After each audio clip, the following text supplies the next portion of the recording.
तेज classes में बहुत बहुत स्वागत है। आज हम लोग बात करेंगे अंग्रेज एवं नेपाल के बीच हुए संघर्ष पर, साथ में लॉर्ड हेस्टिंग्स के संबंध में भी जानेंगे। जो लॉर्ड हेस्टिंग्स एक महत्वपूर्ण गवर्नर जनरल हुआ करता था ईस्ट इंडिया कंपनी का। तो आइए हम लोग एक एक करके आगे बढ़ते हैं। तो लॉर्ड हेस्टिंग्स अन्य गवर्नर जनरल की भांति एक महत्वपूर्ण गवर्नर जनरल था, जिसका कार्यकाल था 1813 से 1823 ईस्वी तक।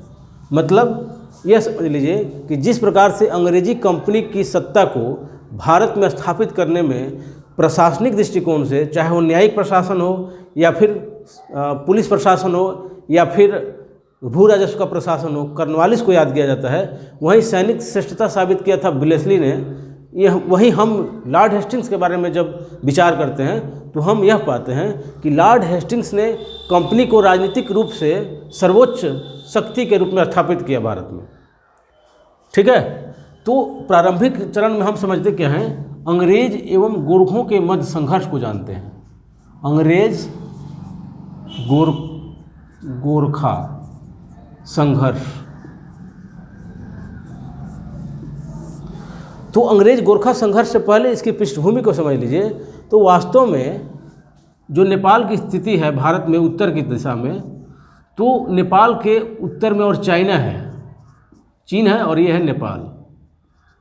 तो हुआ यह कि नेपाल ने उत्तर की दिशा में मतलब चाइना की तरफ बढ़ने का प्रयास किया, अपने साम्राज्य को या अपने भूमि विस्तार करने का प्रयास किया उत्तर की दिशा में चीन की तरफ।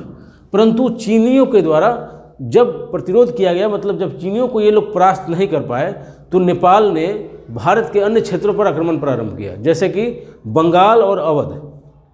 उस समय बंगाल और अवध की जो सीमाएं थी वो बहुत ही अनिश्चित हुआ करती थी।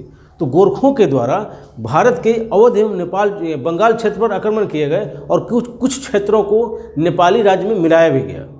तो होता क्या है, इसे समझ लीजिए कि अंग्रेज और जो गोरखों का संघर्ष है, जो युद्ध है अंग्रेज और नेपाल के बीच में, कंपनी और नेपाल के बीच में, इसके पहले की पृष्ठभूमि को हम लोग समझ लेते हैं। तो 1801 ईस्वी में कंपनी के द्वारा बस्ती एवं गोरखपुर इन दो जिलों पर अधिकार कर लिया गया। बस्ती और गोरखपुर जिलों पर अधिकार कर लिया गया। और हुआ यह कि जो नेपाल की सीमाएं थी और जो भारत में ईस्ट इंडिया कंपनी की सीमाएं थी, दोनों ही आपस में मिल गई। और कालांतर में फिर क्या होता है कि अंग्रेज और गोरखा संघर्ष प्रारंभ होता है, या यह कह लीजिए कि कंपनी और नेपाल के बीच में संघर्ष प्रारंभ होता है। तो उसे समझने के लिए यह देखिए कि वो समय आता है आपको 1814 ईस्वी का। मतलब अगर पूछ लिया जाए परीक्षा में कि अंग्रेज और नेपाल के बीच में कब संघर्ष हुआ या फिर अंग्रेज और गोरखों के मध्य में कब संघर्ष हुआ, तो वह टाइम था आपको 1814 ईस्वी से 1816 ईस्वी का। तो 1814 ईस्वी के प्रारंभ को हम समझ लेते हैं कि 1814 ईस्वी में गोरखों के द्वारा बटवल नामक जिले पर आक्रमण किया गया। बटवल, ध्यान रखना है, बटवल पर आक्रमण किया गया। और यहाँ के कुछ पुलिस चौकियों पर आक्रमण हुआ। किसके द्वारा? गोरखों के द्वारा। किसने आक्रमण किया? गोरखों ने आक्रमण किया। और जैसे ही बटवल पे गोरखों या नेपाली सैनिकों के द्वारा आक्रमण हुआ, वैसे ही लॉर्ड हेस्टिंग्स ने इसे युद्ध की घोषणा कर दी। किसने घोषणा किया? उस समय गवर्नर जनरल था लॉर्ड हेस्टिंग्स। और लॉर्ड हेस्टिंग्स ने युद्ध की घोषणा की। और माना यह भी जाता है कि उस समय गोरखे सैनिकों की जो संख्या थी वह मात्र 12,000 थी, जबकि कंपनी की जो सेना इकट्ठी की गई, ये गोरखे थे 12,000, और जो कंपनी की जो सेना इकट्ठी की गई वो माना यह जाता है कि उस समय 34,000 की सेना, कंपनी की सेना इकट्ठी की गई और संघर्ष प्रारंभ हुआ। तो संघर्ष का जो प्रारंभिक चरण है उसे भी हम समझ लेते हैं, फिर हम लोग आगे बढ़ेंगे। तो संघर्ष के प्रारंभिक चरण में हम देखते हैं कि पहले जो भेजा गया उस सैनिक अधिकारी का नाम था जनरल गिलिस्पाई। ध्यान रखना है नाम को भी, कभी कभी नाम भी पूछ लिया जाता है, या फिर अगर आपको मुख्य परीक्षा में लिखना हो इस संघर्ष के बारे में तो आपको तथ्य भी याद रहने चाहिए, तभी आप लिख पाएंगे, इसीलिए यह जरूरी है। तो 1814 ईस्वी में भेजा जो गया जिस जनरल का, अंग्रेज जनरल का, उसका नाम था जनरल गिलिस्पाई, गिलिस्पाई, जनरल गिलिस्पाई। और इसने कालंग नामक दुर्ग पर आक्रमण किया। उस दुर्ग का नाम क्या था? कालंग, कालंग दुर्ग। कालंग दुर्ग पर आक्रमण किया, परंतु जनरल गिलिस्पाई का जो यह आक्रमण था बुरी तरह से असफल रहा और स्वयं जनरल गिलिस्पाई भी मृत्यु को प्राप्त हुआ, अर्थात मार डाला गया गोरखों के द्वारा। फिर इसके बाद कंपनी के द्वारा सैनिक अधिकारी मार्टिनडल को भेजा गया। किसको भेजा गया? मार्टिनडल। ये कौन था भाई? तो सैनिक अधिकारी था, इसको भेजा गया। और मार्टिनडल ने कहाँ पे आक्रमण किया? तो इसने आक्रमण किया जैतपुर दुर्ग पर। ध्यान रखना है, जैतपुर दुर्ग पर। तो सवाल अब ये उठता है कि क्या मार्टिनडल ने विजय प्राप्त की? तो नहीं, मार्टिनडल ने भी जैतपुर दुर्ग में अपनी सफलता के झंडे नहीं गाड़ पाया, मतलब उसे भी हार का स्वाद चखना पड़ा। परंतु देखने वाली बात यह थी कि इतनी पराजयों के बाद भी लॉर्ड हेस्टिंग्स या कंपनी जो थी वो निराश नहीं हुई और फिर से दूसरे सैनिक पदाधिकारियों को भेजा गया। तो अब नाम किसका आता है? तो अब जिस पदाधिकारी को भेजा गया जिसने जीत भी हासिल की, उसका नाम था निकोलस, निकोलस एवं गार्डनर। इन दोनों सैनिक पदाधिकारियों ने कुमायूं जिले, जो कि कुमायूं का जो पहाड़ी एरिया है, कुमायूं के पहाड़ी एरिया में उसने अल्मोड़ा को जीता। किसको जीता भाई? अल्मोड़ा, अल्मोड़ा को जीत लिया। किसने? निकोलस एवं गार्डनर के द्वारा जीत लिया गया। और फिर कालांतर में हम यह भी देखते हैं कि ऑक्टरनोली के द्वारा, जो सैनिक कमांडर था, उसने मलाव नगर को छीन लिया। किससे? अमर सिंह थापा से। और फिर वह समय आया आखिर में 2 फरवरी 1816 ईस्वी का। 2 फरवरी 1816 ईस्वी में हम यह देखते हैं कि मकवनपुर की लड़ाई में, मकवनपुर में जो गोरखे थे बुरी तरह से पराजित हो गए। कौन पराजित हुए? गोरखे बुरी तरह से पराजित। और फिर क्या हुआ? जब गोरखे बुरी तरह से पराजित हो गए तो अब संघर्ष को विराम देने की बात की गई, अब संधि देने की बात की गई। और यह संधि किस प्रकार की हुई उसको भी हम लोग समझ लेते हैं, तब हम लोग आगे बढ़ेंगे। जो संधि थी उस संधि को हम लोग इतिहास में सगौली के संधि के नाम से जानते हैं। किस संधि के नाम से जानते हैं? सगौली संधि के नाम से जानते हैं, जो कि कब हुआ? तो 1816 ईस्वी में। कब हुआ? 1816 ईस्वी में। मतलब अंग्रेज एवं नेपाल के मध्य में ये जो संघर्ष चल रहा था, कंपनी और गोरखे के बीच में जो संघर्ष चल रहा था, यह अपने समाप्ति पर पहुंचा।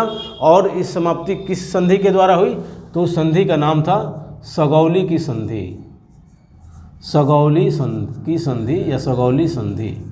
कब हुआ? 1816 ईस्वी में। सगौली एक जगह है जो कि पूर्वी चंपारण जिले में स्थित है वर्तमान समय में, वहाँ पे एक रेलवे स्टेशन भी है। तो इसी सगौली में सगौली संधि 1816 ईस्वी में हुआ। अब हम समझ लेते हैं कि यह संधि थी क्या, इसके प्रावधान क्या थे। तो जो सगौली संधि थी, इसमें पहला प्रावधान यह किया गया कि जो काठमांडू है, अर्थात जो नेपाल है, जो नेपाल की राजधानी थी काठमांडू अभी भी है, तो नेपाल ने सहायक संधि स्वीकार किया। क्या स्वीकार किया भाई? सहायक संधि, सहायक संधि नेपाल ने स्वीकार किया। अच्छा, इस सहायक संधि के तहत क्या क्या हुआ? तो इस सहायक संधि के तहत यह हुआ कि अब नेपाल को ब्रिटिश रेजिडेंट रखना था। मतलब राजधानी में नेपाल ने जैसे ही सहायक संधि स्वीकार किया, उसने यह भी स्वीकार किया कि नेपाल में एक ब्रिटिश रेजिडेंट रहेगा, अर्थात एक सैनिक टुकड़ी नेपाल की राजधानी में रहेगी। पहली बात। दूसरी बात, और जो तीसरा बिंदु था, जो थर्ड पॉइंट था, इसको भी समझ लीजिए। तो थर्ड नंबर में यह बात हुई कि नेपाली सरकार के द्वारा जिन जिन भारतीय क्षेत्रों पर दावा प्रस्तुत किया जा रहा था, उस दावे को छोड़ दिया गया। जैसे कि सिक्किम पर से नेपाल ने दावा वापस ले लिया। जहां पहले नेपाल सिक्किम को अपना हिस्सा बताता था, वैसे ही इस युद्ध में हार के बाद नेपाल के द्वारा सिक्किम पर से दावा वापस ले लिया गया, दावा छोड़ दिया गया। क्या किया गया? दावा छोड़ दिया गया। अच्छा, उसके बाद यह निर्णय हुआ कि नेपाल जो है अब बिना ब्रिटेन के परामर्श के अब किसी अन्य शक्ति से संघर्ष बात नहीं करेगा। अच्छा, एक चीज़ और ध्यान देने वाली बात है, अगर हम संक्षिप्त में देखें तो अंग्रेज और नेपाल का जो संघर्ष था उसमें एक तरफ थे सैनिक कमांडर, नेपाली जो सैनिक कमांडर थे उनका नाम था अमर सिंह थापा। ध्यान रखना है, कभी कभी नाम भी पूछ लिया जाता है। नेपाली सैनिक कमांडर थे, उनका नाम था नेपाली सैनिक कमांडर, उनका नाम था अमर सिंह थापा, अमर सिंह थापा। वहीं अंग्रेज़ों के तरफ से, कंपनी के तरफ से कई लोगों ने नेतृत्व प्रदान किया था, परंतु जो मुख्य नेतृत्व जिसने दिया उसका नाम था ऑक्टर नोली, ऑक्टर लोनी। तो ऑक्टर लोनी को, ये कौन था? सैनिक कमांडर था, अंग्रेज सैनिक कमांडर।